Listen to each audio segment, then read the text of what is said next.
Hi guys, நான் உங்களாட்டி smile. இப்போ நம்ம இட்லி கடை சாங்ஸ் கேட்டோம். சூப்பராக இருந்துச்சு, வேற லெவலில் இருந்துச்சு. இது தனுஷ் டேரக்ஷன் பண்ணியிருக்காரு. ஜி பிரகாஷ் மியூசிக் திருக்க விட்டான்னு சொல்லலாம். அவ்வளோ சூப்பராக இருந்துச்சு. இந்த பாட்டு பாடும்போது அப்படியே தனுஷ் பாடியிருக்கான்னு நினைக்கிறேன். ஆக்சுவலாக லிரிக்ஸ் அவர் தான் எழுதியிருக்காரு. வரிகள் அப்படியே சூப்பராக இருக்கு. அப்படியே பார்க்கறதுக்கு கூட ஒரு அப்படியே நைட் எஃபெக்ட்ல சாங் எடுத்த மாதிரி இருக்கு. அந்த விளக்கு அந்த செம்ம சூப்பராக இருக்குங்க. நீங்கள் சாங் ஒன்றா கேளுங்க. அந்த சாங் வேற லெவலில் இருக்கு. நான் அந்த சாங்ஸ் உங்களுக்கு லைட்டாக பாடிக்கிறேன். லைட்டாக உங்களுக்கு நான் பாடி காமிக்கிறேன் எப்படி இருக்குன்னு அப்படின்னு பாருங்க. என்ன சுகம் என்ன அப்படி என்ன சுகம் அப்படின்னு வருது. அது நம்ம விளக்கம் அப்புறம் சொல்லுவோம். சும்மா ஒரு 2 லைன் உங்களுக்கு பாடி காமிக்கிறேன். என்ன சுகம் உள்ள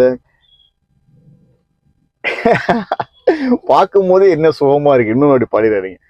என்ன சுகம் உள்ள சோகம் கிடையாதுங்க, சுகம். ஓகேவா? அது நல்லா புரிஞ்சுக்க.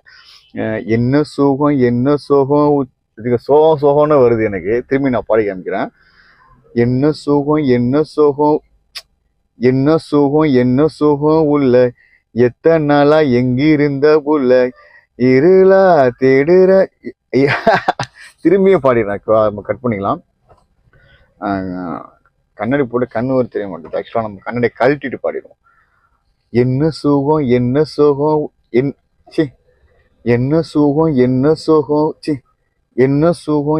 சுகம் உள்ள எத்தனை நாளா எங்கிருந்த புள்ள இருளா தேடுற விளக்கே இல்ல ஒளியாய் வந்த எனக்குள்ள அப்படின்னு ஒரு சாங்க சூப்பரா இருக்கு. அந்த சாங் கண்டிப்பா நீங்க எல்லாருமே பாருங்க. நீங்க பார்க்கலன்னா நான் டிஸ்கிரிப்ஷன்ல கொடுக்குறேன். கண்டிப்பா பார்த்துட்டு அந்த சாங்ஸை பார்த்து நீங்க எப்படி என்ஜாய் பண்ணீங்க அப்படின்னு சொல்லுங்க.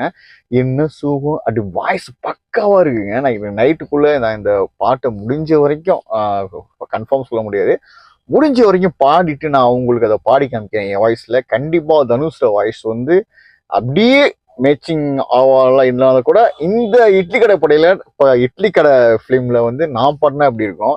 நித்யா மேனன் நடிச்சிருக்காங்க. தலைவன் தலைவியில கலக்கியிருப்பாங்க ஒரு ஹஸ்பண்ட் ஒய்ஃபா. அதே மாதிரி இட்லி கடையிலையும் கலக்குறாங்க. நம்ம பார்த்து செம்ம என்ஜாய் பண்ண போறோம். இந்த படமும் செம்ம வெற்றி அடையும் அப்படின்னு நினைக்கிறேன். ஏன்னா ஒரு நார்மலான ஒரு வீடு, அங்க ஒரு மாவாட்டுற மாதிரி இந்த ஒரு பீரியட். இப்பெல்லாம் பாத்தீங்கன்னா மிஷின் வந்துருச்சு, அது வந்துருச்சு, கல்லுலயே வச்சு மாவாட்டுறாங்க. அது மாதிரி சீன்ஸ்லாம் பாட்டுல இருக்குது. ரொம்ப ஏழ்மையா இருக்கிறாங்க. நித்யா மேனனும் தனுஷும் அப்படிதான் இருக்கிறாரு. பஸ்ல டிராவல் பண்ணி 2 பேருமே வராங்க.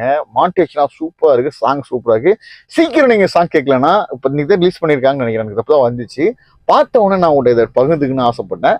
நான் உடனே இப்போ உங்களுக்கு நான் டிஸ்கிரிப்ஷன்ல கொடுக்குறேன். கண்டிப்பா பார்த்து என்ஜாய் பண்ணுங்க.